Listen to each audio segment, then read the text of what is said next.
Someone sent me a question overnight via Instagram asking about releasing the golf club. Basically, my thoughts on it are, the release is when you're swinging down, the angle between your left forearm and the shaft, and as you position your body, you shift left and you're rotating, the club has to obviously come down. If you didn't release the golf club, you came down and kept rotating, the force should throw it out anyway, but you wouldn't even hit the ball if you didn't release it. Now, there's different ways to release the club, but I would say essentially the question you'd ask yourself is, what do I need the club face to do at impact? Yes, we want to hit the center of the face, but for example, a lot of good players, as they're rotating, they're shifting left, they're rotating, the face needs to be more under. So their release is more earlier, right hand under this way.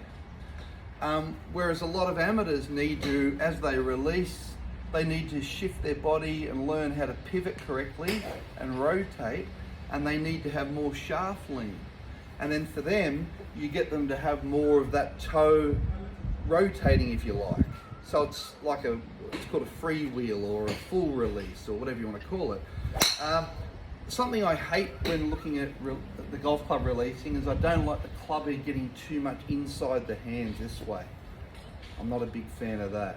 So my advice to you is, yes, you need to release it. You got to decide whether you're going to have a full release of the face, a half release.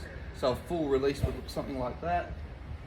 A half release or a full release, a half release, or releasing it under. A lot of good players that I've worked with, as they rotate, they play better by releasing that right hand under a little bit, and as they rotate, they never shut it. Some great players hit the ball left to right and they play shut to open.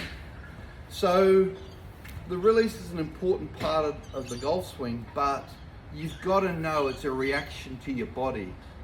If the sequence and the dynamic move of your body is correct, then that'll have a big influence on what the club does.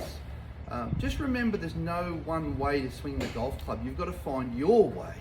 So work with your local coach, PJ member, and find out how to get this face and your body to work correctly, and then therefore the release is the result to hit the ball more consistently and more efficiently.